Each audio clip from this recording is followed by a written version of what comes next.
Facebook, you were nasty to us. You kept crashing. So first of all, apologies to everyone. We jumped on here a little bit late. We were getting everything ready and we thought we were good to go. And then we had customers that, of course, they all came right before we were about to go live. And then, of course, Facebook decided to be a jerk to us because, why wouldn't it? Facebook, typical. Yes. And so, of course, you can see that Lee and I are wearing our professor glasses here at Hop U. Which, very self-explanatory. Listen, I have tried to find those great big, like, professor goggle things. They're impossible to find. I'm going to have to go to, like, a party store or something. So, if you don't know why we're coming to you live on a Monday, I'm going to take these off because they make me dizzy. Yeah, I can't see. Everything's green. Oh my goodness. Well, green is good. Green is good. So if you are unsure why we're coming to you live on a Monday, and just so you know, when you see us looking back and forth, we've got TikTok over here, we've got Facebook over here, but we have just launched Hop U. Whoop whoop! Hop U! We're gonna get shirts made up, you guys, for like alumni's. Oh my gosh, that's the coolest idea I've ever heard. That's the first I'm hearing of this. Oh my god, I just come up with these ideas and then I say them on a live broadcast. Oh my god. And now I have to do it. So Hop U, this is House of Paws University. And what we're doing to celebrate National Raw Feeding Week, which is the first week of April, is we figured there is no better time than the very first week of April, National Raw Feeding Week, to do our first Hop U course, which is Raw Feeding 101. Yep. So we wanted to do, obviously we want to educate all of our empowered progressive pet parents out there. I call you my next gens. You're the next generation of pet parents. And there are so many misconceptions about what raw feeding is. And there are so many pet parents think it makes sense, but I don't know how to start and I'm not sure how to do it. And that stops them in their tracks. So one thing that we always say in the store when we're talking to our customers, well, we say it online, we say it everywhere. A little raw is better than no raw. So even if you are intimidated by the idea or the thought of going completely raw, fear not, my friends. You do not have to go all raw or nothing. Actually, not that that's a myth that we were going to discuss, but I'm going to discuss it. Because one of the myths out there around raw feeding, I think I know where you're going. Yes, is that the digestive rate is different, so you can't include raw food with dry food. Farce. Total myth, you guys. That is like saying that you cannot eat your hamburger on a bun because we digest meat at the different rate that we digest bread. It's all getting digested. So if you've ever been told you can't feed raw with a dry diet, believe me, you can. So that's where we say a little bit of raw is better than no raw. Anytime we can reduce the amount of ultra processed dry diet and replace that with fresh whole foods is good for our animals. And we've talked about that too, a little bit with regards to how do we improve our diets. So if we were always going to a fast food restaurant and eating a greasy burger and fries every day, 7 days a week, but then we decided on Sundays that's going to be our cook from home day, and we're going to cook healthy, good food, and we're going to cook, a well-balanced meal. And even if we only did that on Sundays, so we're still eating crappy 6 days of the week, but on one day of the week we're eating well, we've improved our diet. Yep. And every day of the week that we can improve our diet, so now we've decided, we're also going to do this on Wednesdays. And then we're going to also do it on Fridays. So now 3 days out of 7, we're eating well, and we're eating crappy food 4. But each day we do that, we've improved our diet. We can do the same thing with our pets. If they eat nothing but ultra processed food 7 days a week, any one of those days that we can reduce that ultra processed and add fresh whole foods, we're improving their diet. Yeah. I'm already on a rant. Yes. First, Okay. I have printed this. I would like to show everyone this. I wonder if anybody else has printed it. I'm a paper type of person. So we have the Raw Feeding 101 worksheet available on our website. It's free to download. You can fill it in on, your iPad or whatever you're watching on. Or if you're like me and you like to print stuff and write, you can get your sheet and follow along with us for day one. Very excited. Very excited. So yes, so hop you, because we have just launched this, and if you guys have been with us for a while, you know that we have lots of we go live every week. So we've got lots of content that we are going to be developing little worksheets for. Yep. And you know what, you guys, so we have a couple customers that come in after our lives, and they've taken pages and pages of notes about things that we've talked about, which is fantastic because they're just educating themselves that much more. But this was our attempt to try to make this a little bit easier, so that if you are one of those note takers while we're up here talking about all of the things, then our little workbook is just going to organize your thoughts into different topics throughout. So this is our first launched course. We are, like I said, we're going to go back and we're going to build some worksheets out for some of our previous content. And of course, we're going to come out with new Hop You courses, semesters. What are we going to call them? Sessions. So that we can help you guys learn as much as possible, to empower you as much as possible, to make all the best choices for the furry guys. Yeah. All right. So the agenda for this week with Raw Feeding 101, today we want to go through and bust some of those myths that you've heard about raw feeding that may be preventing you from taking that step to include fresh food in your little guy's bowl, because you've heard all of these internet rumors and how dangerous raw feeding is and all of these myths. So we want to put your mind at ease, which is why we're starting with the myths. And we want you to feel comfortable that if you do decide to incorporate raw or move straight to raw feeding, you are doing good things for your furry guys. We don't want you to be scared of all of the internet rumors out there or the perpetuated myths about how dangerous raw feeding is, because, well, here's another myth. Here we go, you guys. Everybody thinks that raw feeding is so full of bacteria. Let me be the first to tell you, a dry diet, kibble, has 70 times more likely to cause bacteria than raw. One of the biggest reasons is we look at it and we go, well, it's a dry diet. And so we throw the food in the bowl, and we're lucky if we wash that bowl once a week. Yeah. I know there's going to be some folks out there, they're like, I wash my bowl every day, and that's fantastic. You should wash it every day. But there are going to be those folks out there that it's like, it's dry food, who cares? And they're just going to keep pouring their dry food into a dirty bowl. And it's when kibble is out of the bag and exposed to light and air, the fats in the food, when they're exposed to light and air, start to oxidize, which starts to rot the food. And that's where the bacteria comes from. There has been more bacteria recalls on dry food than there ever has been on raw food. Because I will tell you one more, I'm just on a rant here, Lee. I will tell you one more thing about raw food for them versus raw food for us. In supermarkets where we go to buy meat for ourselves, there is an allowable amount of bacteria on the meat that we eat of up to 10%. For dog and cat raw food, 0 tolerance for bacteria. On our food, they allow up to 10% bacteria. On their food, 0 tolerance. There is no room for any bacteria. So our meat is dirtier than their meat. They also allow this because they say, well, you're going to cook it as a human, but if you're feeding it to your dog, you're not going to cook it. Mm-hmm. So, okay, I'm all over the place. We want to make sure that you do know we've got the workbook on our website. Yep. You can download that, you can print it, you can do it on your iPad, however you want to do it. We are going to go over the myths today.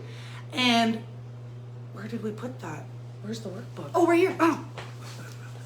Because, so what we've got, okay, so the first section of your workbook is things that you have been told makes raw feeding unsafe. So we were just kind of hoping that you could scratch some of those things down so that if we don't cover it in a myth, you can by all means say, hey, you didn't talk about this, and this is a reason that's holding me back. That's what we wanted for them. So I think the first thing I want to start with, everybody, is on a scale from 1 to 10, 1 being I know nothing about raw feeding, and 10 being I know lots about raw feeding and I'm totally comfortable to do it. Where would you say that you are? Would you say on a scale from 1 to 10, 1 being you don't know and you're not comfortable and you need to know more information about raw feeding, 10 being you're good, you know lots, you feed it already today. Where would you say you are on that scale from 1 to 10? Bailey, this is your favorite part. Charity 1, Girl in GSD 7, Manda Bear 10, nice, Savannah 8. Facebook, are you sleeping? Okay, so we're kind of all over. We've got some all the way from 1 to 10, which is good. And because for those of you who are on the side of 1s or lower, or sorry, 1s or lower, 1 or the low side, this is going to help you out. And for those guys who are in the 7s, 8s, 9s, 10s, maybe there's some little tips and tricks in here that you didn't know before, and this will help you out even more. So, okay. So first thing we want to talk about is we want to go into our myths. Yep. All right, Lee. Let's bust some myths. How will you bust our first myth? And I will take a break. All right, so first myth we've kind of busted. Talked about not being safe, bacteria, especially with household with kids. We covered that already. So we'll jump to number 2, which is that raw feeding is bad for your pet's teeth. No crunching, so what are we doing for the teeth? I think that myth is a myth. We're gonna bust it. Dry food, if we're thinking of the differences, dry food, we've heard all the time, dry food is gonna help our teeth. That's not the case. Just because we have some crunch doesn't mean that we're helping the teeth. Just like if I were to eat a bag of Doritos, I'm not gonna pat myself on the back for covering my dental health for the day. I should probably still brush my teeth morning and night, even though I'm having a crunchy bag of Doritos. Same goes for our pets. Just because they're eating a bag of kibble doesn't mean that that crunch is actually helping their teeth, which means that when we're feeding a raw, which is wetter, mushier, different, not a crunchy texture, doesn't mean that we're hurting their teeth. Well, and the other thing about that is raw meat is the only thing that has the necessary enzymes to break down that plaque and debris on the teeth. So, like Lee was talking about, if we just ate a bag of Doritos and said, well, it's crunchy, so I don't have to brush my teeth now, not the case. The other problem with that when it comes to our dogs and cats is our mouths go back and forth, okay? Theirs only go up and down. Their mouths are not made to chew anyways. Their mouths are made to rip and swallow, rip and swallow. Yeah. So when we're giving them food to chew, though they will chew a little bit, the mechanics are not there to chew long enough to do anything abrasive to scrape anything off. Bone in a raw food will help scrape, but the enzymes in the raw meat are what will break down that plaque and debris. With a dry diet, because it's also very high in carbs, yep. If you think about you eating a great big delicious icing-filled cupcake, how clean do your teeth feel after you've eaten that big sugary dessert? Not so much, because there are so many carbs in a dry food. We're not cleaning the teeth. They make special dental food. It's bigger than their regular pellets of ick. Remember, that's what I refer to as kibble. So a dental food just makes a bigger pellet of ick, forcing your animal to chew. But it doesn't matter because it doesn't stay there long enough to create any type of abrasion. So you want clean, white, shiny teeth? raw food is the best way that we get clean, white, shiny teeth. I'm not suggesting though that even if you feed raw that you stop brushing. Brushing the teeth is just as important whether we feed raw or dry, but we're going to have less dental problems on a raw diet than we will on a dry diet. Yep. Anything else to add to that, Lee? No. You like how I just took over? No, I like it. Yeah. Thank you. You see me stumbling in the weeds and you help me out. Thank you. Well, and that's good, okay? Because our third myth, that raw meaty bones are bad. No, cooked bones are bad. Any type of heat processed bone is bad. So a lot of stores, we did too before I knew better, and now I know better, and we don't sell cured bones anymore. Cured means cooked. Cured means that there was a heat process applied to the bone. The reason that cooked bones or cured bones, any type of heat processed bone, is dangerous for our pets is because the bone becomes brittle. So then as they're chomping away, okay, these are their big teeth chomping away on the bone, and that bone is brittle, they smack down with big hard jaw pressure, and that's how I can talk with my fingers in my mouth. That's how we risk fracturing teeth, because the bones are brittle. A raw meaty bone, we have not changed the composition of the bone. The thing that we want to keep in mind when we're feeding raw meaty bones is that we are feeding a size appropriate bone. Yeah. And kind of a good measure, if you will, is if the bone is pretty much the size of your dog's head for like a knuckle bone, that's a good size bone, because we can't choke on that, right? I don't want to, well, okay. He's gone. He's gone. I don't want to take, you know, for my 140-pound Rottweiler that I once had, I wouldn't give him the same size bone that I would give Zane, because Boston could just swallow that tiny little raw meaty bone. But I'm going to give Boston a size appropriate bone, which would be almost the size of his huge blockhead. Same with Zaner, he can get a little knuckle bone, but it's got to be about the size of his head. Yeah. Was that all we were going to talk about with raw meaty bones? I think so. Okay. Yeah, they kind of ran into each other. Okay. That's good. They were together. Myth number 4. Human food is not good for your pets. No table scraps. We talk about this one a lot because it is a pervasive myth that is spread all over the place. We're here to tell you human food is okay for your pets. Most human food. Yep. We know of the things that we can't feed, like grapes and macadamia nuts. Onions, raisins, currants, chocolate, alcohol, coffee. Yeah. There's our tangent. So those things don't. But things right off your plate you can definitely give to your pets. 20% of their daily caloric intake can be fresh, whole foods. Things like vegetables and fruits. Not grapes, but vegetables and fruits. Onions. Or onions, jeez. You can definitely feed to your pets. Raw meat you can feed to your pets. Cooked, lightly cooked with no seasoning, can be fed to your pets.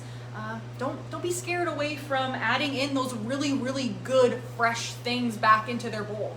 So where table scraps got a bad rap was back in the day. Well, first of all, many, many decades ago, this was a smear campaign by big pet food manufacturers to prevent, because if you go even back before Big Pet, dogs were scavengers. And so they ate way more fresh food than they do today because of the dry food manufacturers out there today.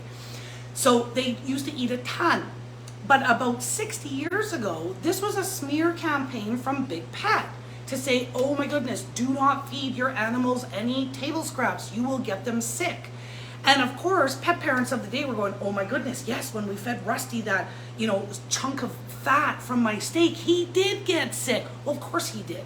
So table scraps, the big pet food manufacturers of the day saw an opportunity.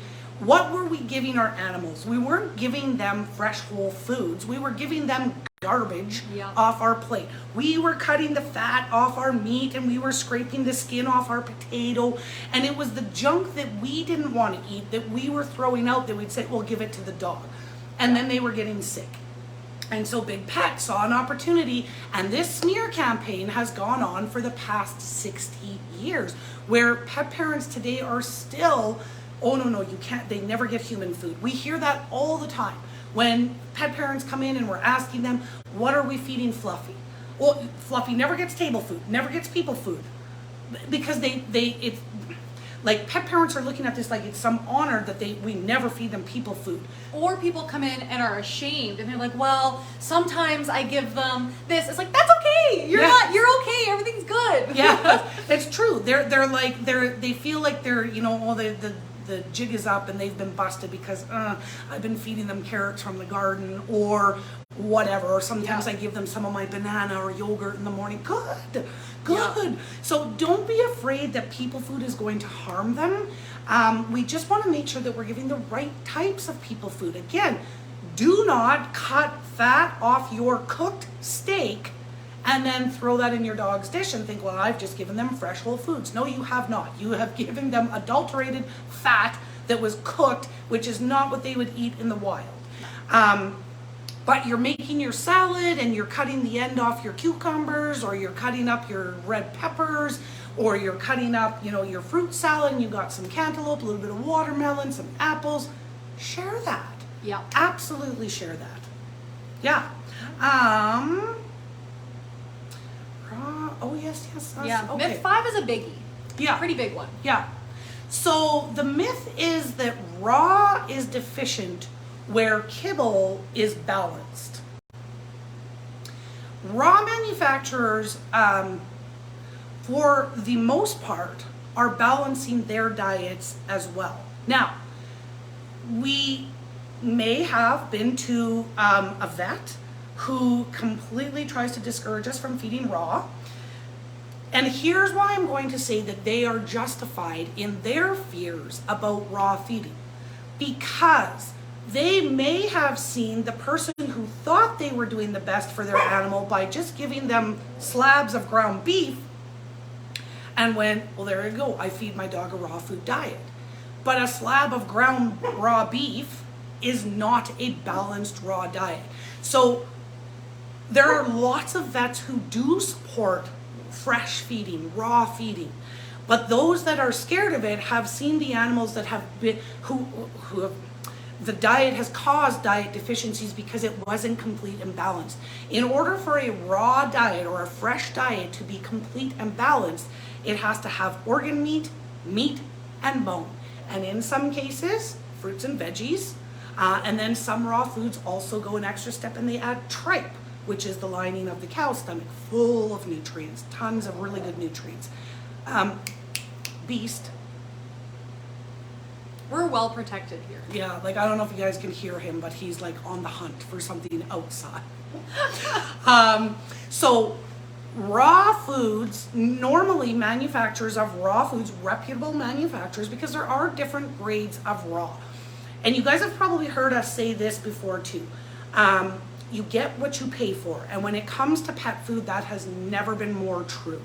So there are different grades of raw foods. And if you're going to go buy raw food for your animal and it's like $3 a pound, you have to question whether or not that's quality meat or is that just grinds. Because typically that's what it is. So it is not complete and balanced.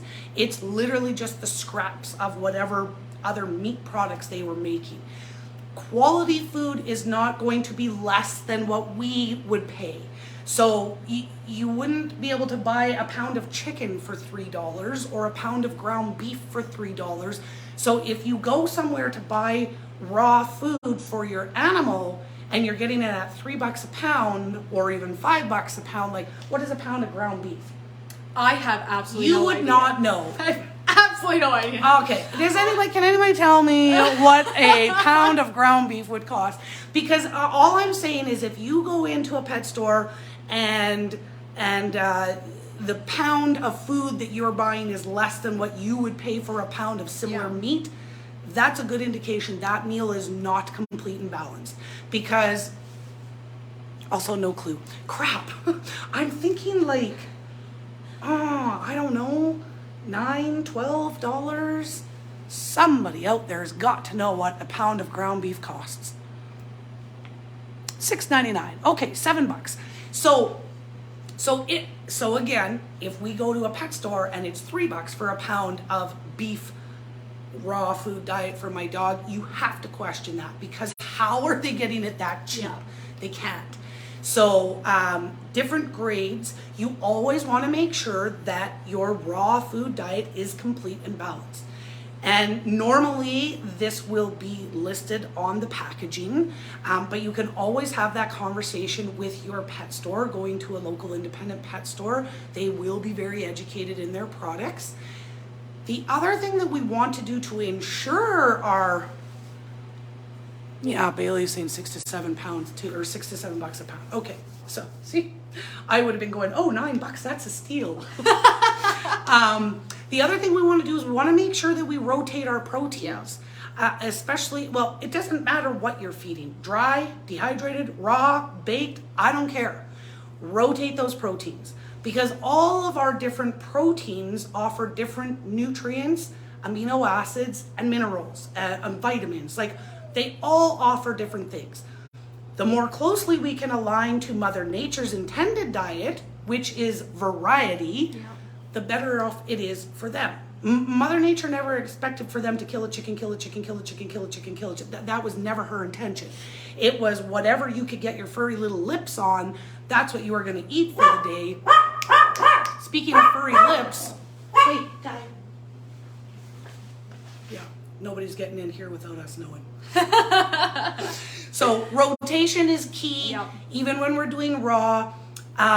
A lot of times people are like, oh no, they do really well on turkey, so I'm just going to stick with turkey.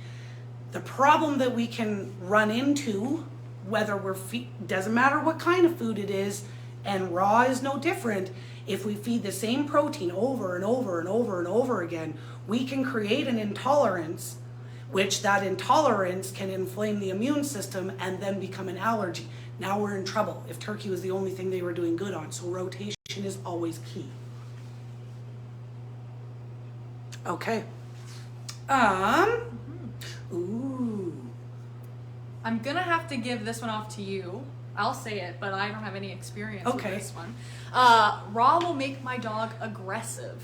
So this is a common myth out there that if you feed your animal raw meat, it will turn them aggressive because they'll get a taste for blood. Oh. No. Yes. I haven't heard that about cats though, oddly enough. Well, what's funny is Sorry, it's not true for dogs either. First of all, a raw diet is their biologically appropriate diet. We have several raw-fed dogs that come in here every day, and not one of them has been aggressive to us because they eat raw food. So this is just, again, it's just another myth to try to perpetuate the misconception that raw is dangerous. So this is big pet food grasping at whatever they can to try to discourage pet parents from feeding a biologically appropriate diet. And they're going to tell you, like, no dog ever came after me because they were eating kibble. Like, aggression is taught. Aggression is not diet related. But I always say, like, when was the last time you saw a wolf dragging off a bag of kibble to their den? Like, you don't see that, right? But it doesn't make pets aggressive. Not cats, not dogs. This little dude eats raw. I mean, I guess he's aggressive. Oh yeah. Yeah, he's very savage. Oh, so anyway, just a silly myth out there in the world that again is just trying to prevent people from feeding raw foods. Yeah. Okay. The last myth that we're going to talk about. Raw is very expensive compared to conventional diet, compared to prescription diet, yes. compared to, what are we comparing? Yeah. So lots of people think, okay, if I'm feeding a large dog and if I'm feeding that kind of traditional grocery store food And my large dog, and I know this because I had large dogs before I had the monster. I had Rottweilers and I had German Shepherds. And I knew nothing. I knew none of the things that I know today. And I listened to the bags of food that would tell me this was great. And I listened to, my vet who told me, oh, it doesn't matter if you feed the best or the worst food on the market. It's whatever your dog does well on. Couldn't be further from the truth. However, nutrition is not something pet nutrition was not a thing when I had my big dogs. And so my big dogs, I was feeding anywhere, depending on which one I was feeding, 6 to 10 cups a day. Now that would tell me today, I know this, how many carbs were in my dog's food. Like that was half of everything I was putting in their bowl was not even being used, and I was picking it up in the backyard. So 6 to 10 cups of dry processed food a day is what my big dogs were eating. We feed less raw because they use all of the food. Conveniently. Wow. We're very prepared today. Very prepared, very prepared. All right, there's 3 cups of kibble, and that's how much sugar is in that traditional grocery store food. 2 cups of sugar. So, if I'm pouring 3 cups of kibble into my dog's bowl, but their body is not going to use 2 cups of it, and with a raw diet, their body is going to use all of the food, I'm going to feed a lot less raw food than I ever would dry food. So that's one reason why raw becomes a less expensive option, right? People are so people are so worried that it's going to be so expensive. When your animal eats less because their body uses all of the food, we feed less. A box or a bag or whatever lasts us longer. We're also going to keep our animals healthier, which means that we have less trips to the doctor, which will also reduce the costs of feeding. That is another, there's a saying out there that you can pay now or you can pay later. And the pay now is you can pay for a better food, or you can pay for a less quality food and you can pay for your vet. If you pay now for the good food, you don't have to pay later for the expensive vet bills. And that is kind of going into some of the benefits that you will see from a raw fed animal. I think one of the most appealing things to pet parents is less poop. Especially kitty parents. I really dislike cleaning the litter box. So the less, the better. You know what I was thinking the other day? Because this is true too. Less stinky poops. Yes, actually that is 100% very, very true. When I moved over my kitties to raw, thank goodness. Yeah. Because that litter box is on the main floor of my house. The little stinker occasionally sneaks off in places of my house and does business. But I never smell it. I never smell it because he eats such a clean diet. Where we have had furry guys who have come in for the first time and they have an accident on the floor and it stinks up the whole store. And we know that that little furry guy is likely not eating, they're probably eating a very high carb diet. When we get those big stinky poops, that's because their body is not using all of this waste. So it's coming out in your backyard and it does not smell good when it does. So probably for pet parents, one of the biggest benefits is less poop, less stinky poops. That's a huge benefit of raw feeding. We talked about teeth, how a raw food diet will keep those teeth nice and white and sparkly clean, lessening or reducing the chances that you will have to do multiple dentistries in a year. My vet's, Zaner will be 10 in July, and they always comment on how remarkable his teeth are for a little Yorkie, because any of you out there with small dogs know they've got the same amount of teeth in a little tiny mouth as a big dog. And little dogs are always requiring dentistry. So Zaner has had 2 in his lifetime. I didn't have him for his first 2 years, so I don't know what he was fed, and once I learned, his diet changed very quickly. Improved immune system is another benefit of raw feeding. We're getting all of those carbs out of there. The only carbs that we might be putting into the diet are fruits and veggies. So those are not refined carbs. Is that what we... They're not refined. They're natural carbs. And it's a very small portion, right? The majority of the diet is meat. Better skin and coat. Oh, yes. So Zaner, before I knew any of the things that I know, he had dander all the time. All the time. I would bathe him, and as soon as he was dry, he would have dander again. And I had no idea that this could be due to diet. But when I changed his diet, the dander, he has never had dander again.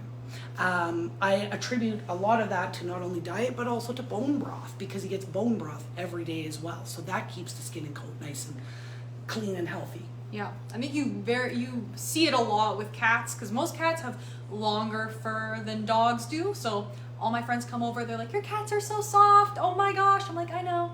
Because they eat awesome. Better than I do. Yeah. Yes, much better than I do. And one of the final kind of benefits of raw feeding is that superior joint health. The reason that happens with a raw diet is, again, because we get those carbs out of the diet. Carbs, unnecessary carbs and sugar, which is what they turn into, create a lot of inflammation, which is really hard on the joints. But when we can eliminate the carbs, we can reduce the inflammation, we can have healthy joints. So, what is that? 1, 2, 3, 4, 5, 6. 6 benefits of raw feeding. Less poop, less stinkier poop, white teeth, improved immune system, better skin and coat, and optimal joint health. And then we also busted 7 different myths for you. So I'm curious, we said we would do this for about 30 to 60 minutes because we know that everybody doesn't have like an entire day to sit on lives with us. If you were unable to tune in live, at the end of the week, when we've done all 4 sessions, these will be moved to our YouTube channel under Hop U. So you can always access this information. The workbook will stay on our website. So if you didn't get a chance to print it off before this, you can always go and print that off to go through and make your notes. You'll notice that we only cover the first page of our workbook today. The next pages are for days 2, 3, and 4. Do we have questions that we... I guess another myth we could touch on, which we do touch on a lot, is the big grain debacle, and that raw food doesn't have grains in it, therefore not good for the heart. But we have talked about this a lot. The scary stuff that you're being told, the scary things that are being pushed, have been debunked time and time again. The FDA has recanted their previous statements. The best thing we can do for heart health is quality proteins, low carbs, and get in some extra taurine into the diet. Taurine is the heart healthy amino acid. Thank you. The heart healthy amino acid that helps to support the heart when we're on a raw diet. And if we're feeding a quality food, which we want to be feeding, we'll get all of that good nutrients, especially because there will, hopefully, if you're feeding a really good raw diet, there will be organ meat in there. You will have heart organ, which has taurine in it, that will help support your pet's body and their heart. Yes, because grains do not support the heart. Yeah. And it, as Lee said, the FDA recanted their statement, which of course that got no press whatsoever. And I will tell you what I believe. Here's my conspiracy theory, guys. So, if you've been following us for a while, you know that Mars Pet Care, same guys that make Mars chocolate bars, make Royal Canin, make Pedigree, you know that they just bought Champion Pet Foods. Champion made Origin and Acana, one of the most popular grain-free recipes on the market. Prior to Mars acquiring Champion, Purina was in talks with Champion. They wanted to buy it. that deal fell through.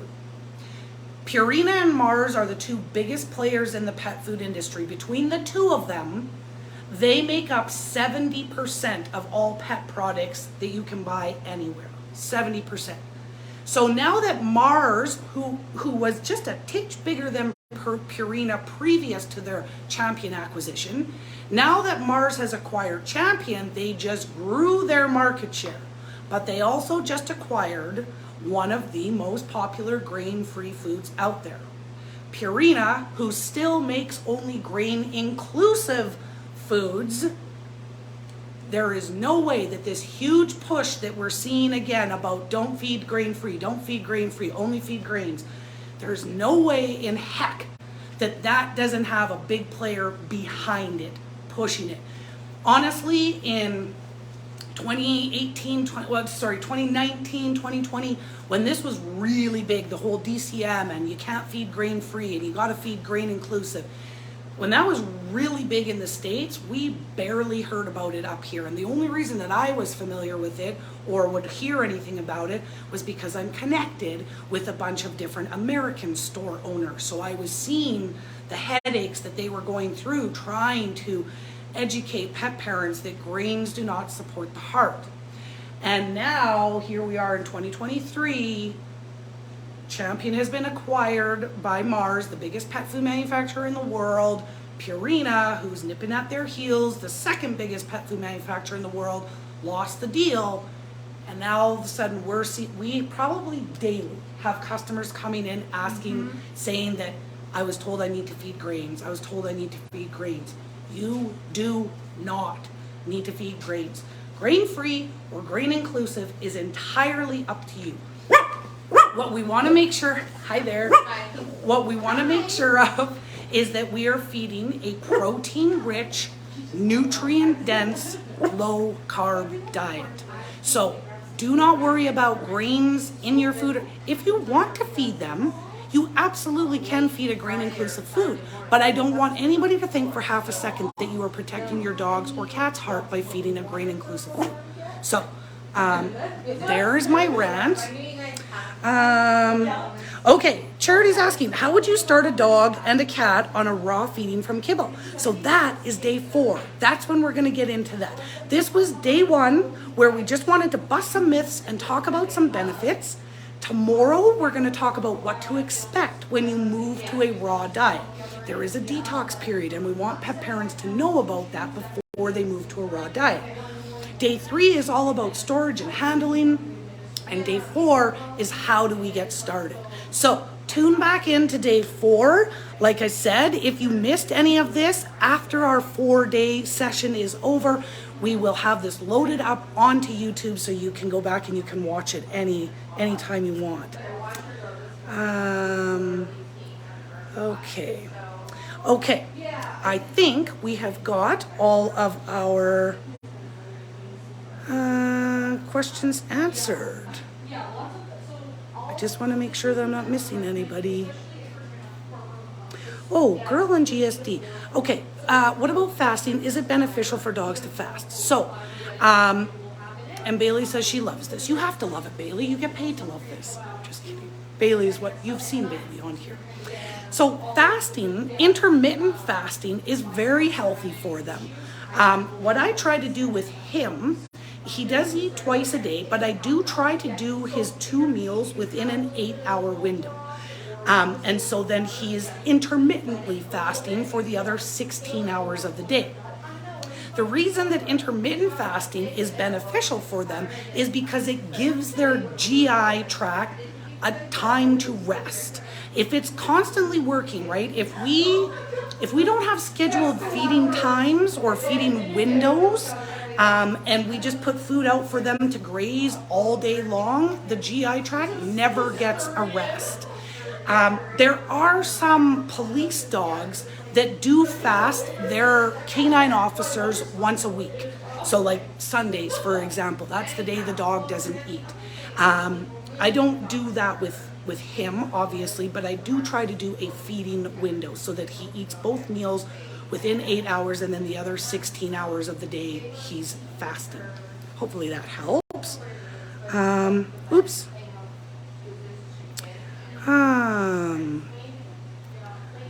Okay. Okay. Sorry, it just bounced me all over the place here.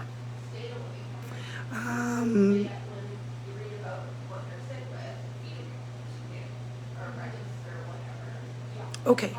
Mixing raw and kibble, there's 2 questions about that, and that was one of the myths that we busted to begin with. There's the folks out there that are always going to tell you you cannot mix your kibble and your raw. You absolutely can. We always say that a little bit of raw is better than no raw. So do not fret that if you're adding raw food to any dry diet is a fantastic improvement to the diet. So again, if we're feeding dry, we can replace up to 20% of our dry food with fresh whole foods, whether that's produce from your kitchen, raw meat from your kitchen, raw commercial pet food from a store. Any raw is better than no raw. So the whole myth about digestion periods being different, as I said in the beginning, it's kind of like me telling you can't eat a hamburger on a bun because a bun and meat will digest at different times. Not true. You can absolutely throw some raw in. Oh, okay.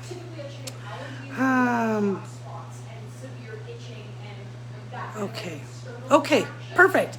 Okay, I think we have got, I don't want to keep everybody on here a whole lot longer than we said we would, but we will be back tomorrow to do what to expect when you start feeding raw. Day 3, storage and handling. Day 4 is how to get started.